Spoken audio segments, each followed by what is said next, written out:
Amém e amém. Ok, vamos então iniciar o tema desse dia, que trabalharemos por todo dia, que é faça o sofrimento valer a pena. Eu sei que você deseja, assim como eu, ser bem tratado nessa vida. Deseja ver dias felizes, deseja ter uma vida tranquila e pacífica nessa terra. Isso não é errado. Lá em 1 Timóteo capítulo 2, o Espírito Santo nos manda orar pelas autoridades, dentre outros motivos, para que nós tenhamos uma vida de paz e tranquilidade nessa terra. De modo que não é pecado buscar ter uma vida tranquila e feliz aqui. Diante dessa realidade, então, a primeira grande dica para você nessa manhã, para que você tenha uma vida abundante, é devote-se a fazer o bem. Por regra geral, pessoas que fazem o bem, pessoas que são devotadas ao bem, são pessoas que vivem melhor. Vivem melhor. A palavra para devotar aqui está relacionado à ideia de zelo. 1 Pedro capítulo 1, capítulo 3, versículo 13. Abra lá a Bíblia em 1 Pedro capítulo 1, verso 13. Capítulo 3, verso 13. Vamos trabalhar nesse capítulo nesse dia. Então, 1 Pedro 3, 13. Paulo vai fazer uma pergunta que a gente chama de pergunta retórica. Quem é que vos há de maltratar se fordes zelosos do que é bom? A palavra aqui para zelo é a ideia de devoção. Você que mora no Juazeiro do Norte, ou aqui no Cariri, no Ceará, sabe bem o que é devoção? A partir dos devotos de Padre Cícero, né?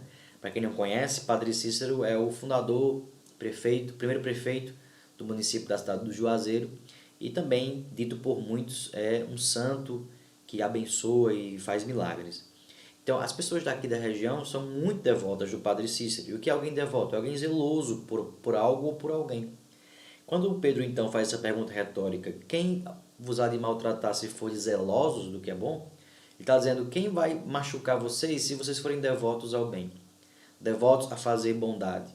Devotos a praticar o bem dia a dia na vida de vocês. Comprometidos profundamente a fazer o bem. De modo que quem é zeloso do bem ou devoto do bem vai ter uma vida razoavelmente melhor do que pessoas que são más. Essa é uma verdade universal trazida por Pedro a partir dessa pergunta retórica. Quem é que vos há de maltratar se for zelosos do que é bom? A resposta já está implícita dentro da pergunta. Ninguém. Em regra, as pessoas que fazem o que é o bem não têm perseguição policial, não têm perseguição com outros, a partir de outros inimigos. Ao contrário de bandidos, assassinos, traficantes em geral, que como flores fedorentas possuem apenas dias curtos, ou possuem dias muito mais curtos do que as pessoas que fazem o bem. E mesmo esses dias curtos que eles têm são dias de maus tratos, de brigas, de perigos, de dores. De modo que é sabedoria, sim, nós sermos devotos da bondade se quisermos ter uma vida abundante, comprometidos em fazer assim sempre o bem. Mas você pode perguntar então, mas o que é fazer o bem nesse sentido? Fazer o bem é ajudar o pobre, é cumprir com os compromissos de cidadão. Sim, claro que isso é fazer o bem. Mas muito além disso, poderíamos resumir fazer o bem, segundo a perspectiva cristã, a partir daquilo que agrada ao Senhor. Fazer o bem é aquilo que agrada a Deus, porque Deus é o sumo bem da existência. De modo que tudo que agrada a Deus é fazer o bem. O que desagrada a Deus, por mais que o mundo aprove, é mal. É mal. Fazer o bem, então, é agradar a Deus, é ser justo nessa terra. E o que é ser justo? É como um juiz no tribunal dar a cada um o que cada pessoa merece. Por exemplo, nós devemos pagar nossos impostos ao Estado. Da mesma forma, temos um imposto de bondade para com o próximo. Jesus nos manda amar o próximo como a nós mesmos. Fazer o bem, então, é não sonegar esse direito que o próximo tem para conosco, que é ser bom para com eles, chamado imposto de bondade, que é o imposto que Deus exige de cada um de nós. Mas aí, será que é apenas isso? Fazer o bem é apenas dar aquilo que alguém merece? Não. Fazer o bem também é ser misericordioso. E o que é ser misericordioso? É fazer o bem também a quem não merece. E aqui está a grande diferença do cristianismo para qualquer outra religião do mundo. Antes de Jesus, nenhum outro mestre ensinou a amar o inimigo. Nenhum outro mestre ensinou a amar o inimigo como Jesus ensinou. Isso é um grande diferencial da religião cristã para todas as outras religiões. Devemos amar o inimigo de Jesus. de modo que fazer o bem não é apenas ser justo, dar o que cada um merece, mas também ser misericordioso, dar até mesmo aquele que não merece. Vamos aqui pensar em João, um rapaz que mora na rua, camisa rasgada, pele queimada do sol. Ele então vai lá, chega para você, estende a mão para lhe pedir um alimento. João não trabalhou, João não mereceu receber nada de você. Não seria injusto você não dar nada a João, porque João não merece. João não trabalhou, João não se esforçou para ter algo de você. Mas mesmo assim você concede algo a João, um alimento, um dinheiro, um emprego. Isso mostra o quê? Que você agiu com misericórdia com João. Você agiu de forma bondosa através da misericórdia. E isso também é ser bom, segundo as Escrituras. Você já imaginou se todo mundo vivesse a partir dessa perspectiva que Jesus nos ensina, de ser justo, dar a cada um o que cada um merece, de ser misericordioso, ou seja, conceder algo até aquelas pessoas que não merecem receber da gente? Já pensou se a vida da gente fosse assim, se vivêssemos cercados de bondade? A vida seria totalmente diferente, não acha? Sendo assim, é interessante pensar que os conflitos da existência têm a ver com o afastamento das pessoas dessa vontade divina, desse querer divino. De fato, o azedo da existência seria muito mais doce se nós pudéssemos, então, estar exercendo essa bondade como o Senhor quer que nós exerçamos. Até porque os versos de Pedro, a partir do capítulo 13, verso 12, 13 ali, ou no caso 12 e 11, vai nos trazer ali a ideia de que se os olhos do Senhor repousam sobre os justos, ele está seguro. De fato, os filhos de Abba são como cidade totalmente vigiada. Deus protege os justos. O sofrimento só ataca o fiel se for da vontade de Deus para a sua glória. É importante que a gente lembre disso. Ser justo, então, e fazer o bem, me dá o direito, diante de Deus, de ser visto e protegido por Ele. Ser bom me faz assinar um contrato com a empresa de proteção dos céus. Poderíamos aqui chamar de águias divinas. Essa empresa vai nos proteger, vai nos guardar. Então, ser bom nessa vida não só naturalmente nos impede de ser perseguido e maltratado, como também atrai a proteção de Deus. Normalmente, então, estamos aqui aprendendo nessa breve introdução que ninguém incomoda uma pessoa que faz o bem em regra. Mas a gente sabe que isso muitas vezes acontece. Mas se acontecer, Deus é quem concede a última palavra no sofrimento do justo. Imagine que eu e você somos pessoas que temos que subir no ringue da vida a cada dia. E nesse ringue da vida, há sim um espaço para sofrimento e dor. Feridas e machucados, que rasgam ali o nosso bem-estar. Mas mesmo assim a gente tem que subir nesse ringue. Mas temos que subir nesse ringue com a perspectiva da vitória, do cinturão de ouro que nós vamos receber ao final, caso a gente vença o sofrimento ali trazido por Deus às nossas vidas. Como lutador que só apanha para ganhar um cinturão de ouro, é assim que devemos viver as nossas vidas, é assim que os justos devem sofrer, na perspectiva de receber uma recompensa eterna. E hoje então vamos aprender a sofrer, de fato fazer o sofrimento valer a pena. Eu quero então para que possamos trabalhar esse tema em todo esse dia, hoje de manhã e à noite, trabalharmos então o texto de 1 Pedro capítulo 1, a partir do versículo 1 Pedro capítulo 3, a partir do versículo 14. 1 Pedro 3, a partir do versículo 14 até o verso 22.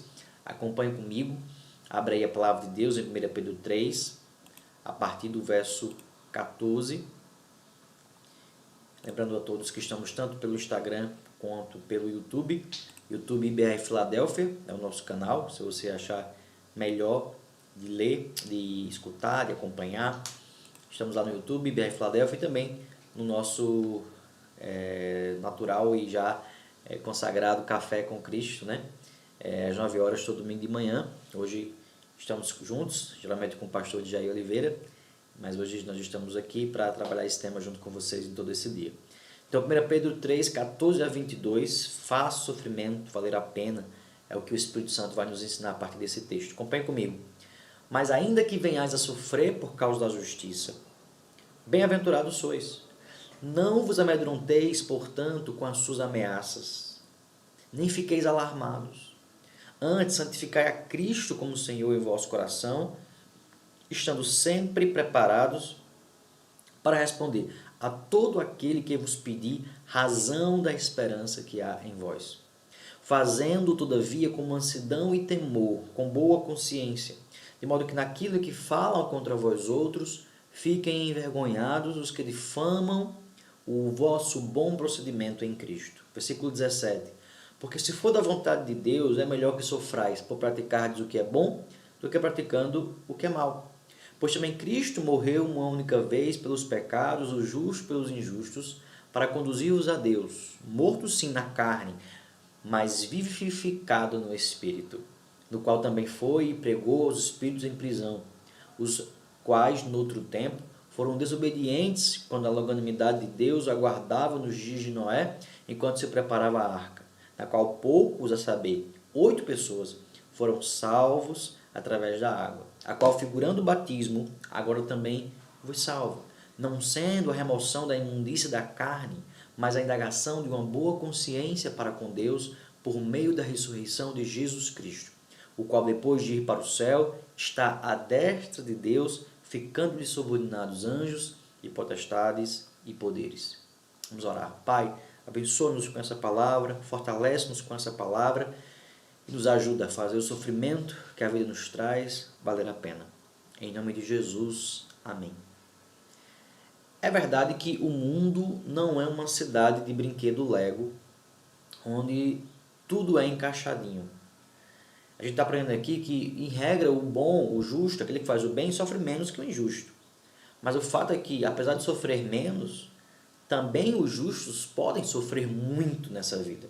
A gente pode aqui lembrar de Jó, lembrar de Pedro, de Paulo, de próprio Jesus. Entretanto, o sofrimento do justo não é para a tristeza, e sim para a alegria. Aqui está a grande diferença que temos que aprender nesses dias. Faça o sofrimento valer a pena. Sofra somente, em primeiro lugar, por causa da justiça. Eu tenho um sonho. Sofra pela justiça. Um dos discursos mais emocionantes do mundo ocidental foi feito pelo herói da luta pelos direitos civis nos Estados Unidos, o pastor batista Martin Luther King Jr. E nesse discurso, no trecho dele, ele diz, abre aspas, eu tenho um sonho, o de que um dia, nas colunas vermelhas da Geórgia, os filhos dos antigos escravos e os filhos dos antigos senhores de escravos poderão se sentar juntos à mesa da fraternidade. Fecha aspas. Martin Luther King, o maior líder negro americano na luta contra o racismo e também a segregação, que era a divisão entre negros e brancos que havia nos Estados Unidos, foi morto aos 39 anos, apenas aos 39 anos de idade, do quarto do Lorraine Motel, lá em Memphis, em Tennessee, Estados Unidos. E ao levar esse tiro, disparado de fora do prédio, ele saía do quarto. Toda a nação americana fez graves protestos, mais de 100 cidades, por causa daquela morte tão dura, daquele assassinato tão duro. Muitos de nós, nos nossos dias, podemos pensar que aquele jovem ativista morreu em vão. Apenas 39 anos de idade, com esposa, família. O mundo ególatra dos nossos tempos vai dizer, mas o jovem Martin perdeu a vida. Poderia ter curtido a vida, poderia ter desfrutado mais da vida, e mais porque a vida é uma só, diria aqueles que vivem numa perspectiva sem eternidade. Todavia, Martin não tinha essa perspectiva. Ele não tinha perspectiva de que sofrer pela justiça era algo ruim. Pelo contrário, o sofrimento vale a pena quando se sofre pela justiça. Como o pastor Batista, ele tinha um conhecimento de que valia apenas sofrer, arriscar, perder a própria vida pela justiça. Na perspectiva cristã, sofrer pela justiça, irmãos, faz nossa vida ser abençoada e feliz. O verso 13 e 14 de 1 Pedro deixa isso claro. Mas ainda que venhais a sofrer por causa da justiça, bem-aventurados sois, felizes, abençoados. Não vos amedronteis, portanto, com as suas ameaças, nem fiqueis alarmados. Esse mais aqui inicial do verso 14 é um contraste forte com a ideia anterior. Se vocês viverem fazendo bem, em regra vão se dar bem. Mas se ao contrário dessa regra geral, vocês que vivem uma vida de justiça ainda assim sofrerem, ainda assim padecerem nessa vida, saibam que vale a pena. Saibam que vocês são bem-aventurados. existe uma boa parcela de sofrimento para quem faz o bem, irmãos. A gente sabe que isso é verdade. Justos sofrem, justos padecem, sentem dor, morrem, porque praticam a justiça, porque vivem a justiça. Foi o caso de Martin Luther King Jr. ao ser morto por buscar a justiça e o direito. Fazer o que é certo, cumprir a lei, a verdade nessa vida, numa terra cheia de crimes, é muitas vezes muito perigoso. Ser um cachorrinho dócil no meio da selva é algo extremamente arriscado. Ser uma criança jogada no mar de tubarões não garante que nós sairemos sem nenhuma mordida. Justos sofrem numa terra de criminosos, é lógico. Mas se justos e injustos sofrem igualmente, e de certa forma todos sofrem, você poderia perguntar então, vale realmente a pena ser justo nessa vida? Vale realmente a pena dar a cada um o que cada um merece, se muitos não me dão o que eu mereço? E a palavra de Deus diz, sim, vale a pena. O Espírito chama de bem-aventurados, de pessoas abençoadamente felizes, aqueles que fazem a justiça mesmo que sofrem por causa da justiça. Homens como Martin, apesar das perseguições e sofrimentos, eles vivem uma vida cheia de alegria. Paulo é um outro grande exemplo histórico. Escrevendo a sua carta à igreja de Filipos, lá em Filipenses, a carta vai ter um tom muito ligado à alegria. Veja que Paulo está preso numa cela por causa de Cristo, por causa da verdade, por causa da justiça. Mesmo assim, ele escreve dizendo, alegrai-vos no Senhor, outra vez vos digo, alegrai-vos. Ele escreve com muita alegria, ele escreve conclamando os irmãos a serem felizes e alegres. Como isso é possível? Porque sofrer pela justiça vale a pena. Sofrer nessa vida fazendo justiça faz o sofrimento valer a pena. Deus recompensa com alegria um coração inclinado à paz. Por isso, irmãos, nós não devemos nos amedrontar, ficar atemorizados, angustiados, preocupados em demasia, com retaliações dos nossos inimigos, dos inimigos de Cristo, dos inimigos da fé. Se o pastor Martin Luther King Jr. tivesse ficado paralisado com as dezenas de ameaças de racistas que ele tinha recebido de autoridades políticas em sua época muito poderosas, aquele homem não teria realizado o grande e poderoso movimento de libertação do racismo nos Estados Unidos, dado início então ao fim do segregacionismo, que era uma lei que separava brancos e negros, sedimentando e fortalecendo o racismo na nação americana. Foi essa falta de medo, foi esse destemor de um homem que conhecia a Deus que fez dar início a esse grande movimento nos Estados Unidos. Assim como Turbulência, não sei se você sabe disso, mas você já assistiu aqueles filmes em que o avião começa a sofrer turbulência? Já voou alguma vez num avião que sofre turbulência e começa ali a se balançar e todo mundo pensa que o avião vai cair? Bem, tenho aqui uma boa notícia para lhe dizer, turbulência não derruba avião, certo? Eles são preparados para lidar com as turbulências. Assim como a turbulência não derruba avião, nossas vidas e a alegria de viver também não podem ser destruídas pelos raios e tempestades causados por pessoas más. E aí você pode, nesse momento, me fazer uma pergunta. Sim, pastor, mas o senhor acabou de dizer que os aviões não caem com turbulências porque possuem uma estrutura para suportá-las. Mas e nós? Como nós podemos suportar as perseguições, o sofrimento, as maldades que o mundo traz contra pessoas que querem viver fazendo bem? Como posso me blindar contra as ameaças dos maus? Estamos vendo nessa manhã, em todo esse dia, que nós devemos fazer o sofrimento valer a pena. E você faz o sofrimento valer a pena, em primeiro lugar, vimos hoje, quando você busca fazer justiça, quando você sofre pela justiça. Você faz também o sofrimento valer a pena quando protege o seu coração com a blindagem da fé na força de Cristo. Corações blindados. Santificar Cristo em sua vida. Um carro blindado, todos sabem, é um carro à prova de balas. Um coração blindado é um interior à prova das tentações pecaminosas da vida. O verso 15, aqui de 1 Pedro capítulo 3, vai nos ensinar dizendo, antes santificar Cristo como Senhor em vosso coração. Pedro está nos ensinando aqui que ao contrário de dar ouvidos à melodia lúgubre, amedrontadora das ameaças, eu e você devemos dar ouvidos à sinfonia cândida e pacificadora da força que há no nosso Mestre Jesus. Devemos santificar a Cristo como Senhor em nossos corações, no nosso íntimo. Mas você pode perguntar, mas pastor, o que é que isso significa? O que é que significa, de fato, santificar a Cristo? Santificar a Cristo, irmão, significa reverenciar ou honrar a Cristo como o sumo bem das nossas vidas. Santificar a Cristo tem a ver com focar em Cristo, dar atenção a Cristo e não aos outros senhores da terra. Pensa que num momento, na imagem de um filho, você que é pai ou você que é filho, imagina um tempo, um pai longe de casa, numa longa viagem, e seu filho muito apegado a ele. Quando o pai então chega em casa, naquele momento, abre a porta, o filho não consegue mais fazer nada, senão ficar perto do pai, olhar para o pai, sentir o cheiro do pai, desfrutar da presença do pai.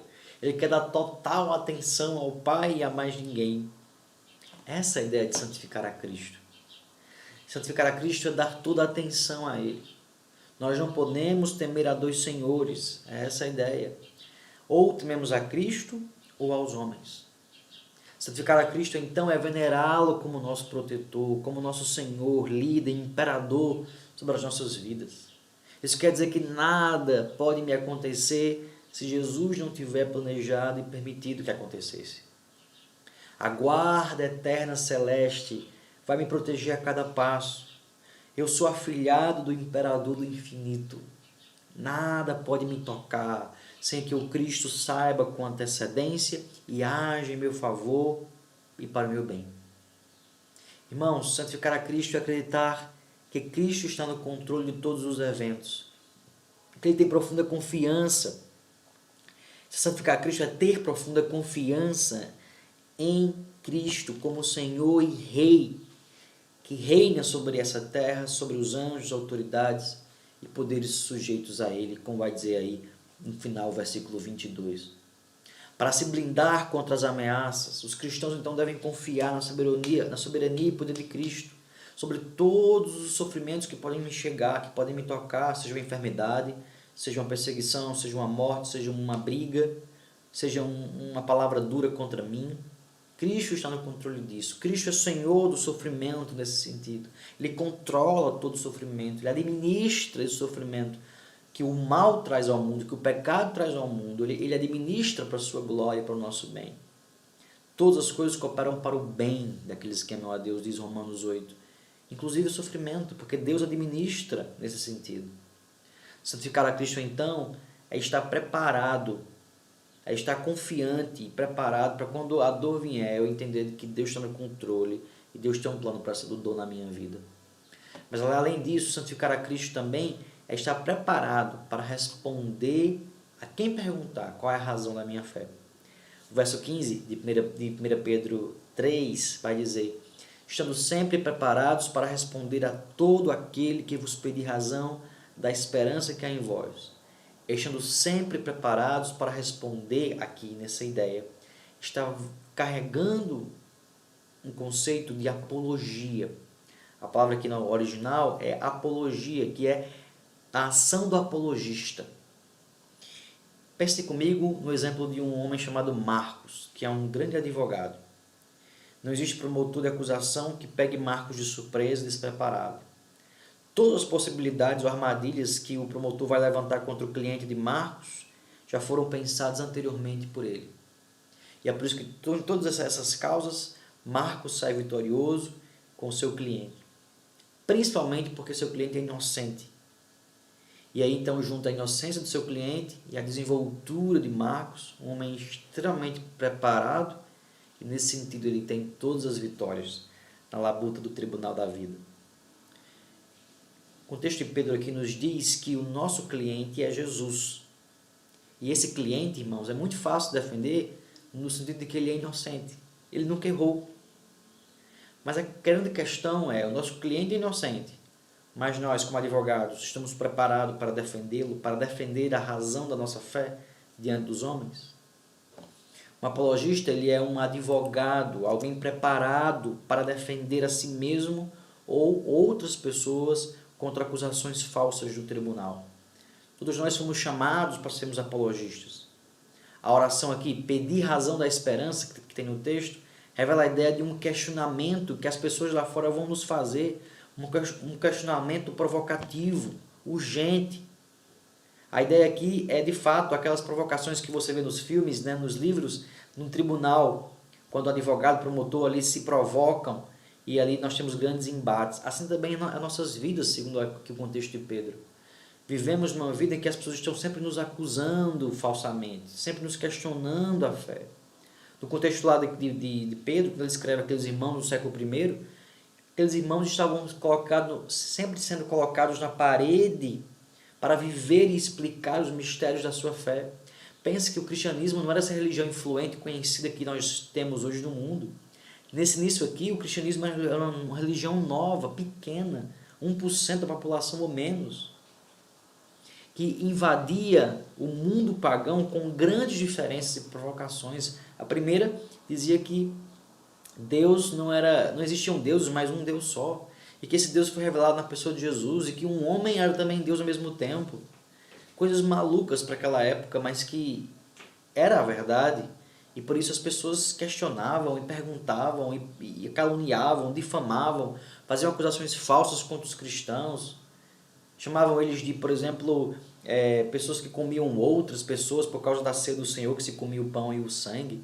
Entre outras falsas acusações que eram derramadas sobre os cristãos. Aqueles irmãos, de fato, viviam diante do tribunal da vida e seus acusadores não perdoavam, não diminuíam a letalidade do veneno dos argumentos. Irmãos, nós temos que estar pensando sempre de que nessa vida nós teremos, sim, perseguição, calúnia, como também tivemos no passado. Hoje não é diferente daquela época. É em certos aspectos, mas também nós somos caluniados, perseguidos, chamados de vários nomes, né, que a gente poderia aqui citar. Pessoas ultrapassadas, dominadas, ignorantes, entre outros adjetivos que nos perseguem. Ninguém duvida que o grande orador, pastor Martin Luther King Jr., estava sempre preparado para os grandes debates travados na sua época na luta pelo bem. Da mesma forma, nós devemos estar sempre preparados na luta contra o mal, na luta pelo bem e pela justiça. Devemos estar sempre cônscios das maravilhas e grandezas que nos esperam em Cristo. Tenhamos conhecimento suficiente, irmãos, da Bíblia, das Escrituras, da teologia, para sempre ter a capacidade de explicar a majestosa esperança àqueles que ainda não a conhecem. Como aqueles irmãos do primeiro século também deviam estar preparados, nós também devemos estar. Mas qual é essa esperança que nós devemos apresentar às pessoas? O que é que ela significa? Faz o sofrimento valer a pena. Você faz o sofrimento valer a pena quando tem uma recompensa eterna para ele. Qual é o tamanho da sua alma? A sua alma cabe apenas na eternidade ou cabe também na vida limitada dessa terra? Há recompensa. O sofrimento vale a pena quando a alma não é pequena. Uma recompensa eterna não cabe numa alma pequena. Uma alma grande é uma alma que não se satisfaz com recompensas terrenas. Se você quiser fazer o sofrimento valer a pena, você tem que colocar a recompensa, o pagamento por esse sofrimento numa perspectiva futura e eterna. Porque nessa vida nem sempre nós teremos a recompensa pelo nosso sofrimento. Qual a recompensa grande que Martin Luther King teve? 39 anos ele foi morto. Não desfrutou do grande sucesso dos seus empreendimentos, das mudanças profundas da lei em favor dos negros. E você pode dizer, mas valeu a pena toda a vida dele, a morte dele, se ele não viu? Valeu, porque ele tinha uma perspectiva eterna, e lá na eternidade Deus o recompensará. Publiquei um poema no meu perfil do Instagram, depois você dá uma olhada lá, Leandro Lins F, ontem à noite, e a poesia tem a ver com esse tema, que diz assim: feliz é quem sofre por causa da justiça, coragem feitiça alguém nobre, coloca num cofre bens para o futuro e luta sem paga, no hoje e no agora, no que vai embora, esperança propaga. Essa esperança que se propaga para quem não espera recompensa aqui, é a esperança futura, da herança futura, guardado, reservado em Cristo. O apóstolo Pedro já tinha falado dessa esperança aqui no capítulo 1 da carta, versículo 3, quando o apóstolo diz: Bendito Deus e Pai do nosso Senhor Jesus Cristo, que segundo a sua muita misericórdia, nos regenerou para uma viva esperança, mediante a ressurreição de Jesus Cristo dentre os mortos. Aí no verso 4 ele caracteriza essa esperança, ou herança. Uma herança incorruptível, sem mácula, imarcessível. E agora ele diz, onde está ela? Reservada nos céus para vós outros. Irmãos e amigos, se quisermos estar blindados contra o mal, devemos estar preparados para proclamar a esperança que está reservada para todos os que creem na eternidade e vivem pela justiça aqui na terra. Devemos ter profunda convicção de que o sofrimento pela justiça vale a pena por causa das recompensas eternas que isso me traz. Mas existe uma forma correta da gente defender essa fé, essa razão, trazer essa esperança às pessoas? Só o conteúdo é suficiente? Qual seria a forma correta de apresentar isso a elas? Alguns advogados, tanto na antiguidade quanto ainda hoje, usam argumentos apelativos, baixos, para desestabilizar os adversários. Mas nós não. Nós devemos defender a nossa fé com uma boa consciência na presença de Cristo. O apóstolo Paulo nos ensina, então, o apóstolo Pedro, em 1 Pedro 3, 16 a 17, dizendo: fazendo todavia, ou seja, trazendo essa esperança, explicando essa esperança, todavia, com mansidão e temor, com boa consciência, de modo que, naquilo em que falam contra vós outros, fiquem envergonhados os que difamam o vosso bom procedimento em Cristo. Porque se for da vontade de Deus, é melhor que sofrais por praticardes o que é bom do que praticando o que é mal. Ao contrário do uso de palavras raivosas, duras, que muitas vezes somos tendenciosos a usar quando provocados, nós devemos explicar a fé, irmãos, de uma forma mansa, humilde, cortês. Devemos sempre tentar ao máximo ser gentis nas palavras. Devemos argumentar em prol da fé mansa de Cristo com toda mansidão como Cristo. Devemos professar a fé respeitosa de Cristo com todo temor a Deus e respeito aos homens, como Cristo fez, quando estava aqui nessa terra. Para atingirmos essa finalidade, é muito importante usarmos o binômio mansidão e temor nesse processo. Se a gente for argumentar e defender sempre a nossa fé com mansidão e temor, a gente vai sempre então estar argumentando, defendendo a fé com uma boa consciência, conservando a moral, tendo sempre a capacidade de discernir entre o certo e o errado nas argumentações. E qual vai ser então o resultado disso? A vergonha, a confusão, a humilhação dos nossos adversários, dos nossos acusadores.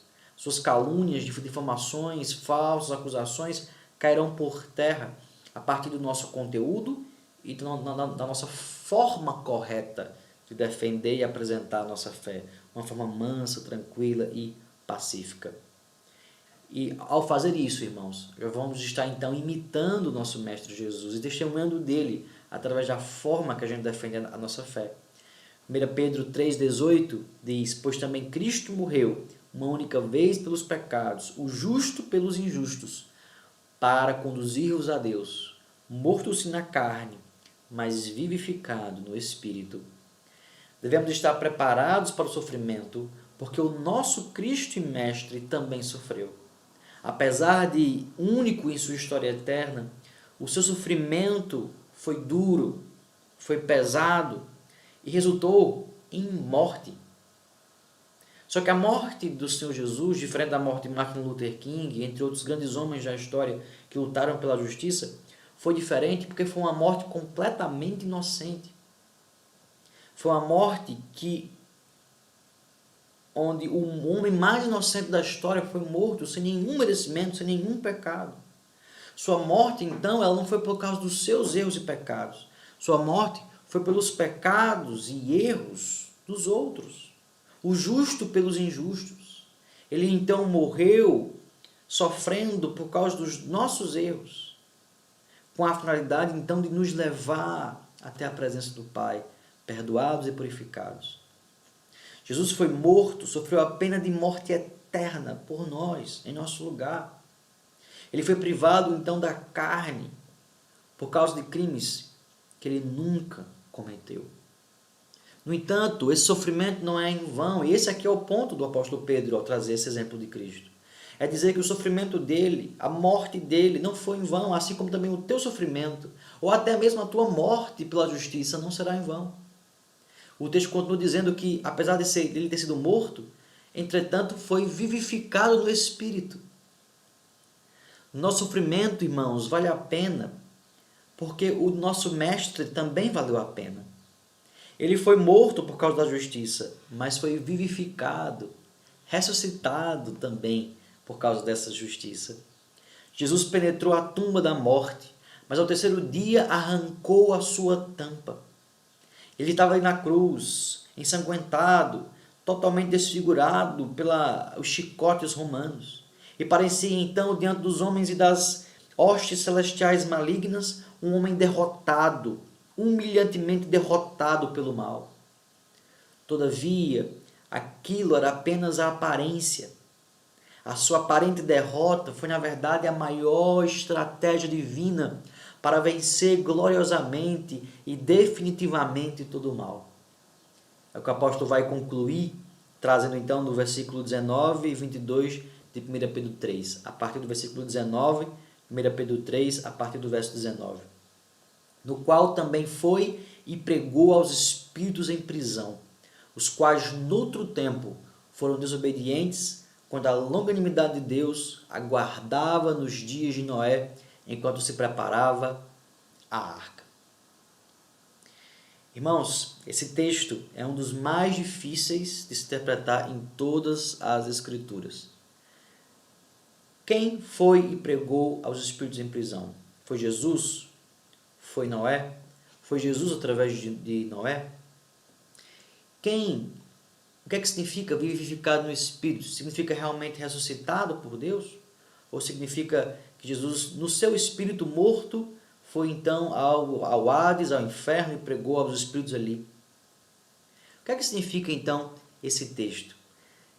A dificuldade dele é tão grande que um dos grandes expoentes da fé protestante, Martinho Lutero, certa vez declarou sobre esse texto, abre aspas, este é um texto estranho e certamente uma passagem mais obscura do que qualquer outra passagem do Novo Testamento.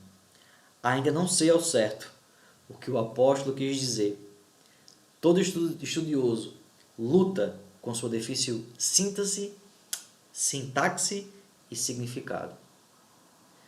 De fato, esse bloco é bastante complexo e precisamos então de um tempo mais tranquilo para podermos trabalhar em cima dele e entendermos o que o Espírito Santo quis nos trazer a partir desses versos. Obviamente que para entender qualquer texto de forma melhor e mais correta, sempre buscarmos entender da maneira mais natural e fácil.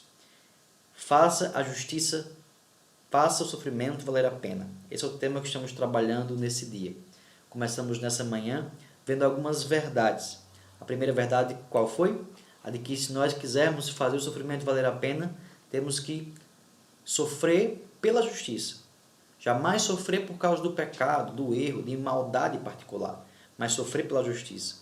Vimos também que se quisermos fazer o sofrimento valer a pena, temos que estar preparados para quando esse sofrimento vier, através de corações blindados. E nós blindaremos nossos corações sempre que santificarmos a Cristo em nossas vidas. Colocarmos Ele em primeiro lugar em nossa existência. Por último, estamos vendo então que para que o sofrimento valha a pena, eu tenho que ter uma perspectiva de uma recompensa futura e eterna. Vimos então que o sofrimento vale a pena quando a alma não é pequena. Quando eu entendo de que minha recompensa verdadeira não é aqui, não receberei aqui, apenas na eternidade.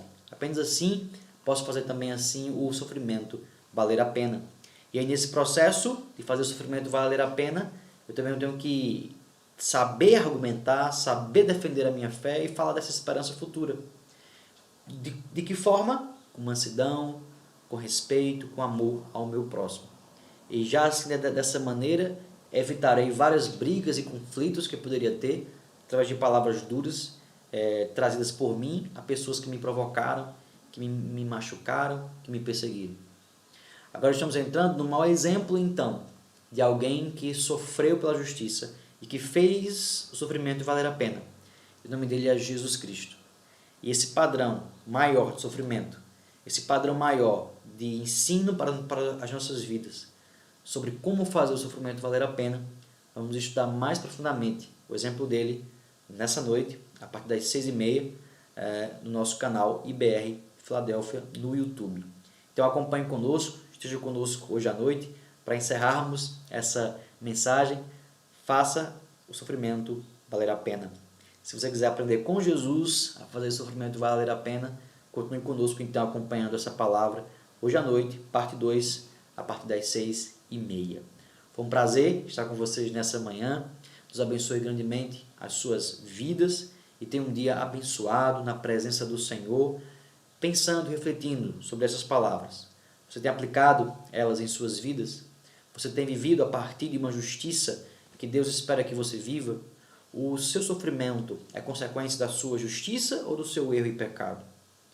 Se for do seu erro e pecado, arrependa-se. Deixe hoje esses erros. Deixe hoje esses pecados. Peça perdão a quem você feriu, para que você possa não mais ter uma vida menos feliz, menos pacífica por causa de erros próprios. Mas se esse sofrimento é por causa da justiça, é porque você defende a verdade, busca aquilo que é justo, verdadeiro, como foi Martin Luther King, continue sofrendo esse tipo de sofrimento porque vale a pena.